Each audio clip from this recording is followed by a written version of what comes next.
جب زمین کی خلافت کا فیصلہ کیا جانا تھا۔ مجلس میں تمام فرشتے اور عزازیل بھی موجود تھا۔ عزازیل کے دل میں انسان کے خلاف حسد کی چنگاری بھڑک رہی تھی، مگر اسے اپنی عبادت پر بہت ناز تھا اور وہ سوچ رہا تھا کہ آدم تو بیچارہ مٹی سے بنا ہے اور میں آگ سے بنا ہوں، میں ہی یقیناً اللہ کے نزدیک افضل ہوں، خلافت تو مجھے ہی ملے گی۔ اور پھر اللہ تعالیٰ نے اپنا فیصلہ سنا دیا کہ زمین پر اس کا خلیفہ انسان ہوگا۔ عزازیل پر یہ خبر بجلی بن کر گری، وہ شوق میں چلا گیا، اس کی آنکھیں غم اور غصے کی وجہ سے سرخ ہو رہی تھیں۔ اب اللہ رب العزت نے تمام فرشتوں اور عزازیل کو حکم دیا، آدم کو سجدہ کرو۔ اللہ رب العزت کے اس حکم کے ساتھ ہی تمام فرشتے فوراً سجدے میں گر گئے، سوائے عزازیل کے۔ کسی کی مجال نہ تھی کہ اللہ کے حکم کا انکار کرے، مگر وہ بدبخت گردن اکڑائے غصے اور تکبر کے ساتھ کھڑا ہوا تھا۔ دربار خداوندی میں سناٹا چھایا ہوا تھا۔ اللہ تعالیٰ نے پوچھا، تجھے کس چیز نے روکا کہ تو سجدہ نہ کرے جب میں نے تجھے حکم دیا؟ ابلیس نے تکبر سے جواب دیا، میں اس سے بہتر ہوں، تو نے مجھے آگ سے پیدا کیا اور اسے مٹی سے۔ اللہ رب العزت نے نہایت جلال سے فرمایا، نکل جا یہاں سے، تجھے یہ حق نہیں کہ یہاں تکبر کرے، یقیناً تو ذلیلوں میں سے ہے۔ اب وہ عزازیل ابلیس بن چکا تھا، مردود اور شیطان، مگر بجائے شرمندہ ہونے یا توبہ کرنے کے اس نے اللہ تعالیٰ سے ایک حیران کن درخواست کی، مجھے قیامت تک مہلت دے دے، جس دن انسانوں کو قبروں سے اٹھایا جائے گا۔ اللہ رب العزت نے فرمایا، جا، تجھے مہلت دی گئی۔ لیکن ابلیس نے وہیں ایک اور اعلان کیا، جو کہ ایک چیلنج تھا، ایک سازش تھی۔ کہنے لگا، اب چونکہ تو نے مجھے گمراہ کیا ہے، اس لیے میں بھی قسم کھاتا ہوں کہ ان انسانوں کی گھات لگا کر تیرے سیدھے رستے پر بیٹھا رہوں گا، پھر میں ان پر چاروں طرف سے حملے کروں گا، ان کے سامنے سے بھی اور ان کے پیچھے سے بھی اور ان کے دائیں طرف سے بھی اور ان کے بائیں طرف سے بھی، اور تو ان میں سے اکثر لوگوں کو شکر گزار نہیں پائے گا۔ اللہ رب العزت نے نہایت جلال سے فرمایا، نکل جا یہاں سے ذلیل اور مردار ہو کر، ان میں سے جو تیرے پیچھے چلے گا وہ بھی تیرا ساتھی ہوگا، اور میں تم سب سے جہنم کو بھر دوں گا۔ یوں ابلیس انتہائی ذلیل ہو کر بارگاہ خداوندی سے نکل گیا۔ وہ غصے اور انتقام کی آگ میں جل رہا تھا۔ اسے سب سے زیادہ غصہ انسان پر تھا، جس کی وجہ سے وہ اللہ رب العزت کی مجلس سے نکالا جا چکا تھا۔ اب حضرت آدم علیہ السلام کا اصل امتحان شروع ہونے والا تھا۔ انسان اور شیطان کا مقابلہ شروع ہونے والا تھا۔ حضرت آدم علیہ السلام جنت میں رہنے لگے، وہاں ہر طرح کی نعمتیں تھیں، لیکن پھر بھی وہ اکیلا محسوس کرتے تھے، انہیں تنہائی کا احساس ہوتا تھا۔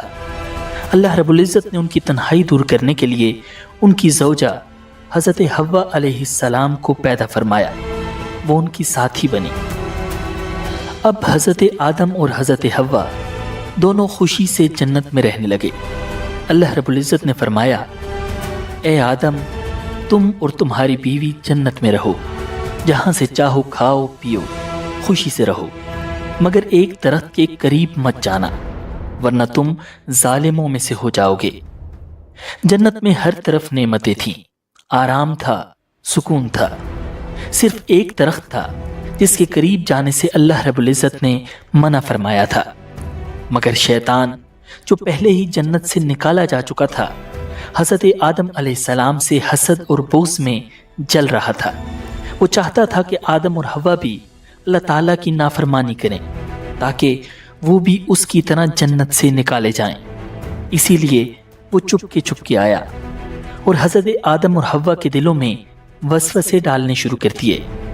وہ ان سے کہنے لگا، تمہیں جنت کے ہر درخت سے کھانے کی اجازت ہے، لیکن کیا تم نے کبھی سوچا ہے کہ اس ایک درخت سے کیوں روکا گیا؟ آخر کیا وجہ ہے؟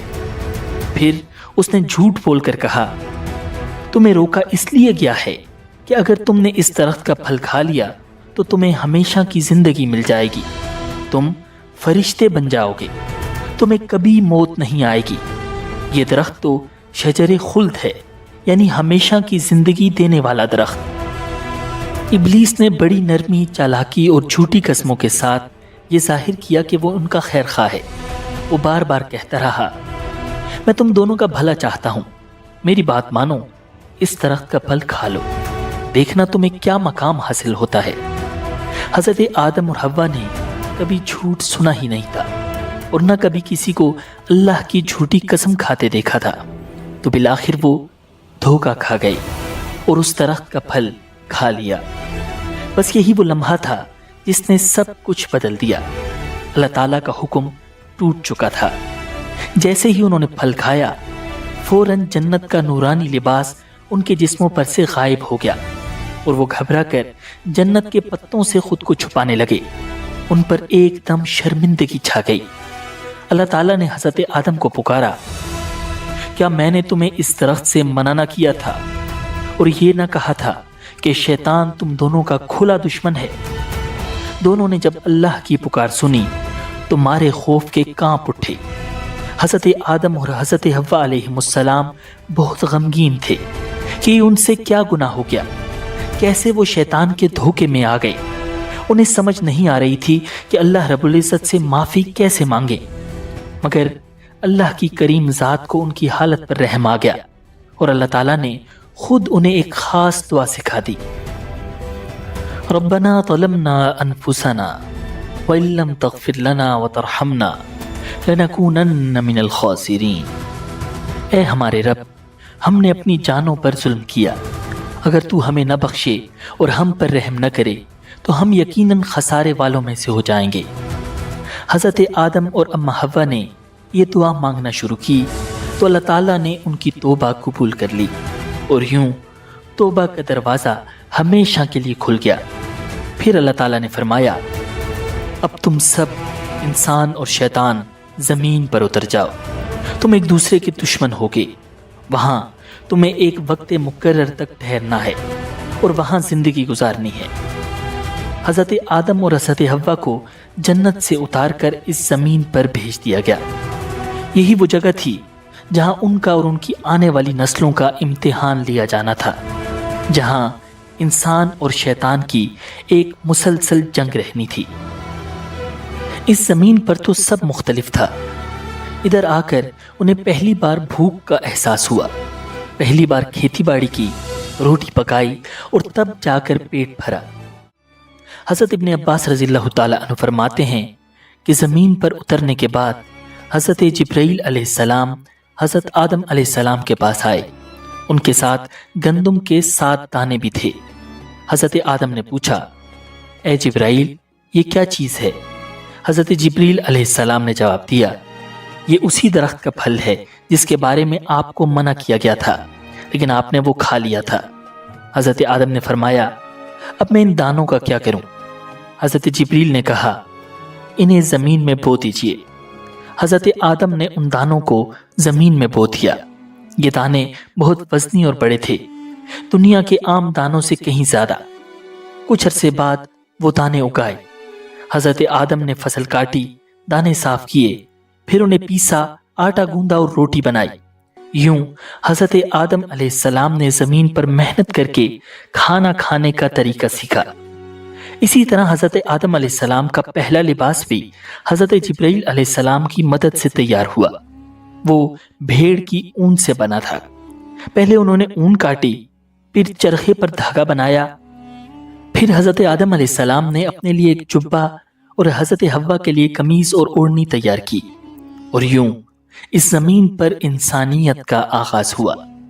انسان اور شیطان کی کہانی شروع ہوئی، ایک ایسی جنگ جو آج تک جاری ہے، جہاں شیطان انسان کو دھوکہ دیتا ہے، اسے بہکاتا ہے اور اللہ کے حکم سے روکتا ہے، اور انسان اکثر اس کے دھوکے میں آ بھی جاتا ہے۔ لیکن یاد رکھیں، کامیاب وہی ہے جو گناہ کے فوراً بعد